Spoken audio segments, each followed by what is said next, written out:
Assalamualaikum warahmatullahi wabarakatuh. Bisa sekarang saya dengan mitra kerja saya yaitu Linda Sidik gitu. Ini Linda Sidik nih, orangnya cantik ya, cantik, energik, pokoknya serba sangat motivasi kayak gitu. Dan beliau ini adalah mitra kerja Calling Center yang mengelola di Jakarta sama di Curug gitu. Di Curug yang barusan kita buka cabang. Nah, beliau inilah yang mengomandoin gitu. Selamat datang di channel Miswari Calling Center, guys. Channel yang penuh dengan inspirasi dan motivasi.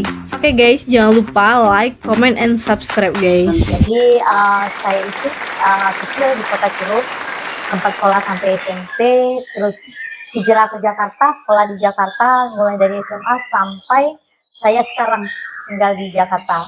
Saya memulai bisnis pun bukan dari hal yang gampang, mulai dari yang kecil dan melihat peluang-peluang bisnis yang di Jakarta. Itu luar biasa, melihat peluang itu. Apa yang nggak ada di sana, orang butuh apa kita siapkan dari karena lingkungan sekolah, mungkin ya lingkungan kita itu semuanya orang tuanya semua pembisnis, otomatis kita bergaul dengan anak-anak yang orang tuanya mendidik anaknya untuk bisa melihat peluang untuk berbisnis dan untuk bisa melihat sesuatu ke depan itu yang positif. Saya beranjak mulai dari bisnis kecil dan melihat peluang-peluang yang lain.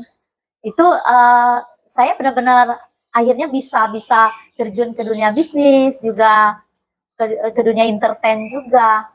Jadi semakin hari semakin berkembang properti. Ada kafe dan resto dan beberapa bisnis yang lain. Di Jakarta, di Depok, di belakang kampus UI. Apa yang membuat Mbak Linda mau bekerja sama dengan Calling Center? Satu hal yang ditawarin, saya pelajarin, menurut saya itu bagus. Memang saat ini yang ditawarin itu sangat dibutuhkan oleh masyarakat saat ini. Tentunya di Curug kita launching travel umroh ya. Unggulannya travel umroh, ada juga program lainnya ya. Salah peluangnya bagus, begitu launching, hari launching pertama pun kita udah baru sekitar 1 minggu dapat pendaftaran itu lebih dari 15 orang. Itu suatu hal yang luar biasa. Animo masyarakat itu sangat luar biasa. Dan mereka biasanya melihat, oh siapa sih yang buka gitu kan. Jadi karena zaman sekarang kan banyak penipuan atau apa. Jadi karena putra daerah yang buka, mereka pasti merasa lebih nyaman, lebih puas, dan mereka merasa yakin. Nah itu yang utama sekarang sih, modal utamanya di situ. Oh iya, karena kan banyak di Jakarta. Tapi saya masuk ke pelosok-pelosok mana, kemarin tuh saya mau ke Teropon, semuanya tuh tahu sama Linda. Personal brandingnya itu mungkin bisa dikasih tahu pemirsa. Mungkin ini kali ya, latar belakang orang tua, dan saya itu sering tampil di seperti acara-acara tertentu saya tampil, dan saya juga turun ke desa-desa untuk menyapa, untuk ngobrol, dan saya tidak pernah, ketika saya ketemu siapapun, itu saya suka bertanya tentang gimana keadaan sekarang ekonomi maupun kultur budaya, dan selalu menyapa, maupun dia itu kelas menengah ke bawah, mau dia rakyat jelata pun saya anggap mereka itu sama. Jadi ketika kita menganggap sama orang nyaman, melihat seperti itu, ketika kita datang pulang kampung, kita merakyat, dan tidak ada suka di antara kita. Semuanya kita anggap saudara, teman, maupun itu dari golongan manapun. Saya terkesan ya ngelihat ke belakang Mbak Linda itu kayaknya banyak sekali bersama dengan artis-artis Korea dan banyak sekali berada di Korea. Itu ada punya teman semasa sekolah. Jadi saya sekolah di Menteng, banyak anak-anak kedubes-kedubes di sana, ada anak-anak pejabat luar itu sekolah di sana. Jadi pertemanan itu sampai detik ini masih berhubungan baik. Jadi ketika mereka, salah satunya Pusat Atom Korea, jadi pimpinannya itu adalah teman sekolah saya dulu. Kita bekerja sama saat itu, untuk memperkenalkan beberapa produk.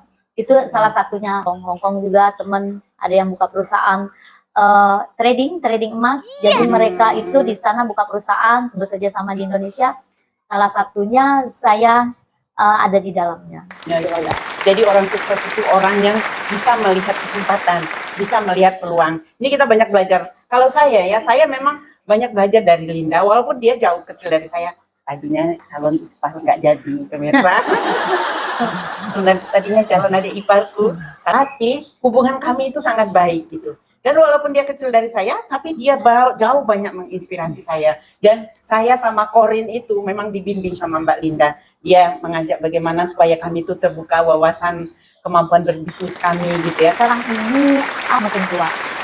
Cari uang nggak terlalu getol lagi. Karena semua udah, istilahnya udah berjalan semua. Jadi kita berpikir untuk membangun kultur budaya. Salah satunya mengangkat lagu-lagu daerah yang sekarang sedang dalam proyek. Dan ada rencana ke depan, ada yang sedang mau produksi beberapa film daerah ya sejenis. Jadi sekarang sedang dalam proyek.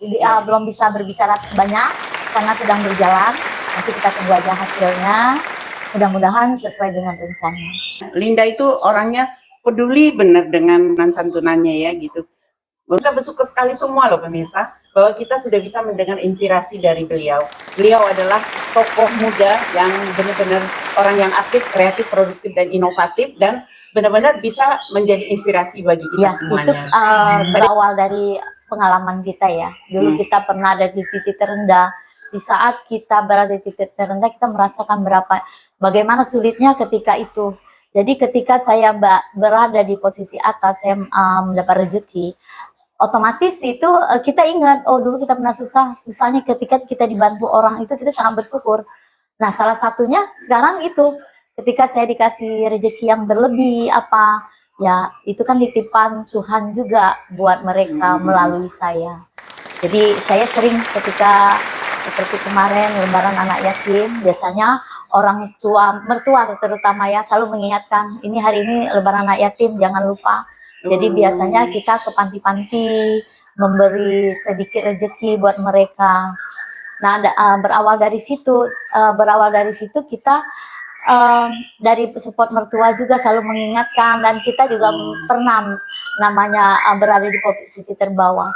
Ketika kita sekarang ada di atas, kita tidak akan melupakan itu dan kita pasti akan berbagi. Ketika kita berbagi itu ada kepuasan tersendiri. Jadi kita satu beban hilang, itu yang buat kita tambah happy. Karena itu tambah lancar rezekinya ya. Karena kan itu nanti yang bakal kita bawa ke sana, harta, mobil mewah, harta, uang itu akan tinggal, yang kita bawakan amal ibadah. Jadi saya selalu mengajarkan anak-anak untuk berbagi, mau dengan orang lain yang membutuhkan itu loh Dang. Jadi dari pengalaman dan memang kewajiban juga sebagai kita yang kalau mampu kan harus berbagi. Iya. Itu demikian ya, itu berbagi inspirasi ya Mbak Linda, ini luar biasa, tentunya pengaruh positif pada kita ya pemirsa ya. Terima kasih Linda. Sama-sama, terima kasih juga Dang udah diundang di podcastnya. Semoga ini bukan suatu hal yang membuat kita berbagi pengalaman, bukan riak dan jadi kita jangan melihat dari segi negatifnya. Kalau orang negatif, apapun yang kita katakan pasti nilainya negatif itulah. Gitu. Pesannya sih satu, jangan lupa bermimpi. Ketika kita bermimpi, itu akan menjadi kenyataan. Karena dari kecil saya selalu ditanyain mau jadi pengusaha sukses tinggal di Jakarta. Suka diketawain sama kakak saya sama teman, tapi faktanya sekarang apa yang saya berawal dari mimpi sekarang menjadi kenyataan. Iya betul. Jadi inspirasi sekali ya. Sukses orang itu berawal dari mimpi. Bermimpilah untuk jadi sukses. Oh iya benar.